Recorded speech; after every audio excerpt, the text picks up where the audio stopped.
তো আজকের এই ভিডিওটা হচ্ছে দুই গাধাকে নিয়ে, একজন একটু বেশি শিক্ষিত গাধা, একজন একটু কম শিক্ষিত গাধা। তা প্রথমে আমরা শুনে নিই কম শিক্ষিত গাধা কি বলছে। কলগেট শুয়োর গরু হাট দিয়ে বানায়, কে বানাচ্ছে, কে পারমিশন দিয়ে রেখেছে? তোমার এই বাবা মুখ্যমন্ত্রী, প্রধানমন্ত্রী, রাষ্ট্রপতি। তো এই কম শিক্ষিত গাধা বলছে যে কলগেট নাকি শুয়োর আর গরুর হাড় দিয়ে তৈরি হয়। মানছি যে প্রত্যেক ধর্মে এক প্রকার হাইব্রিড মাল থাকে, তাই বলে কপালে টিকা মেরে শুয়োরের মতন গদগদ করে হাইব্রিড পনা করলে হয় না। বলছি সায়েন্সের সৃষ্টিকর্তা কি তুই? মানে এইসব বুদ্ধি, এইসব উদ্গান্ডু বুদ্ধি তোদের মাথায় কোথা দিয়ে আসে?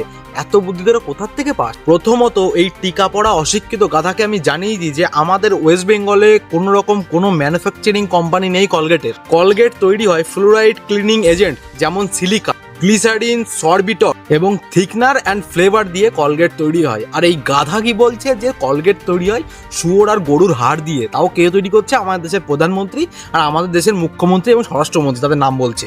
আর যদি আরও ভালো তোকে ডিটেলসে জানতে হয় তাহলে তুই ভালোভাবে সার্চ করে দেখে নিতে পারিস। চ্যাট জিপিটি সবার জন্য খোলা আছে, শুধু আমার জন্য নয়। আমি এত কিছু তোকে আমি সার্চ করে বলতে পারলাম না, কারণ গাধার জন্য এইটুকানি যথেষ্ট। তারপরে দেখে নি এই মদনা আবার কি বলছে। মূর্খু, তুই কি জানিস যে যে ইসকনটা হচ্ছে কি আমেরিকান একটা কোম্পানি? এটা এদেশের মহান সায়েন্টিস্ট এই বিষয়ে নিয়ে সার্ভে করেছে। সে মানে কি বলবো, সারা ওয়ার্ল্ড ঘুরে ঘুরে লাখো ডকুমেন্টস এক জায়গা করেছিল। তার নাম হচ্ছে শ্রী মহাশয় রাজীব দীক্ষিত। ওরে মদনা মূর্খ, ইসকনের আন্তর্জাতিক প্রতিষ্ঠা নিউ ইয়র্কে হলেও এর প্রতিষ্ঠাতা শিল প্রভুপদ, যার জন্ম কলকাতায়, এবং সে 1970 সালে আমাদের কলকাতায় প্রথম ইসকনের কেন্দ্র স্থাপন করেছিলেন, এবং সেই কেন্দ্রটাই আমাদের ভারতের সব থেকে প্রথম কেন্দ্র ছিল। তাদের ইন্টারন্যাশনাল হেডকোয়ার্টার মানে ইসকনের হেডকোয়ার্টার আমাদের এইখানেই প্রতিষ্ঠিত। কপালে তিলক টেনে দুটো বাড়া মন্ত্র পড়ে মানে খুব বেশি বড় বাড়ার জ্ঞানী হয়ে গেছে নাকি তুমি? হ্যাঁ, প্রভুপদা ইসকনের যে প্রতিষ্ঠা, তিনি 1965 সালে আমেরিকায় যান এবং আমেরিকায় গিয়ে তার পরের বছরই 1966 সালে ইসকনের প্রতিষ্ঠা করেন। কিন্তু তোদের মতন টিকা পড়া শুয়োররা এসব তো মানবে না। এরা মানবে অন্য কিছু, এরা মানবে ন্যারেটিভ, কিভাবে আমাদের হিন্দুদেরকে ডিভাইড করবে, কিভাবে সেকুলারিজমের পাঠ পড়াবে, সেই চিন্তা সবসময় তোদের মাথায় পড়ে থাকে। অনেক তো হয়েছে এই অশিক্ষিত গাধা, এবার একটু শিক্ষিত গাধা কি বলছে সেটা একটু শুনে নি। কিভাবে এরা ন্যারেটিভ সেভ করছে সেটা তোমরা দেখেন। মুসলিম হওয়াটা কি আমাদের রাজ্যে বা দেশে কোনো ক্রাইম? শুভঙ্কর বলে থিয়েটার করে একটা ছেলে রাত্রিবেলা কালো রঙের পাঞ্জাবি পাজামা পরে বাড়িতে যাচ্ছিল। কিছু সো-কল ধর্মের ঠেকেদার তাকে দাঁড় করায় এবং তাকে লিটারালি জিজ্ঞাসা করে, তুই কি মুসলিম? সে উত্তর দেয়, যদি আমি মুসলিমই হই তাতে কি যায় আসে? এই দেশটা কি মুসলিমদের নয়? ওই ছেলেগুলো ধর্মের আগুনে এত বেশি জ্বলছিল যে এই কথাটা শুনে ওই ছেলেটাকে ঘুষি মারতে শুরু করে দেয়। ওর বুকে, পেটে, মুখে ঘুষি মারতে থাকে। উইথ ন্যারেটিভটা বোঝো যে এরা কিভাবে ন্যারেটিভ সেট করছে, হিন্দু মুসলিমের নাম নিয়ে কিভাবে ভিকটিম কার্ড খেলছে। মুসলিম হওয়া পাপ না, কিন্তু যে মুসলিমরা পাথর ছোড়ে, মুখ্যমন্ত্রী, স্বরাষ্ট্রমন্ত্রী এবং আমাদের দেশের প্রধানমন্ত্রীর মুখের উপরে লাথি মারে, হরগোবিন্দ দাস এবং চন্দন দাসকে প্রাণে মেরে ফেলে, চুরিয়া ভাইকে প্রাণে মেরে ফেলে, তরুণ ভাইকে দিল্লিতে প্রাণে মেরে ফেলে, যারা লাভ জিহাদ করে, যারা ল্যান্ড জিহাদ করে, আর যারা ভারতকে তাদের নিজের মাতা মনে করে না, তারা আমাদের কাছে পাপ।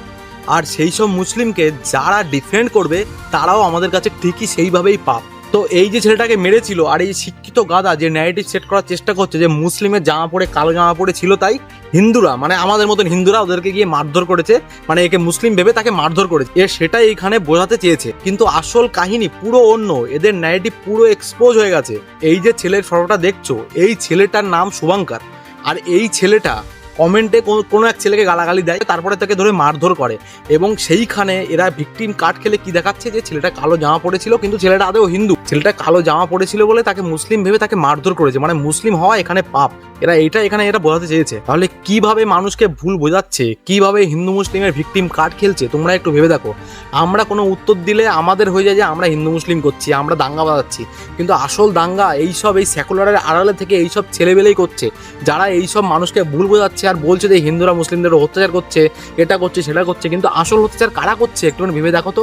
দিনের পর দিন বারাসাতে দুদিন আগে একটা ঘটনা হলো যেখানে 40 জন মিলে 7 জন হিন্দুকে মারধর করেছে। এরকম দিনের পর দিন ঘটনা হয়েছে, সেখানে আমাদের হিন্দুরাই মরছে, আর সেইখানে এই সেকুলারের বাচ্চারা এসে এখন এইসব জ্ঞান মারাচ্ছে যে আমাদের হিন্দুরাই এটা করছে, মুসলিম হওয়া এখানে কি পাপ। লজ্জা লাগা দরকার তোদের মতন ছেলেগুলো যারা ভিডিও বানায়, তোদের লজ্জা লাগা দরকার। কটা ভিউয়ের জন্য এরকম ধরনের ভিডিও, এরকম ধরনের প্রপোগান্ডা তোরা সামনে আনছিস, তো লজ্জা হওয়া উচিত। জয় শ্রীরাম, ভারত মাতা কি জয়, বন্দে মাতরম।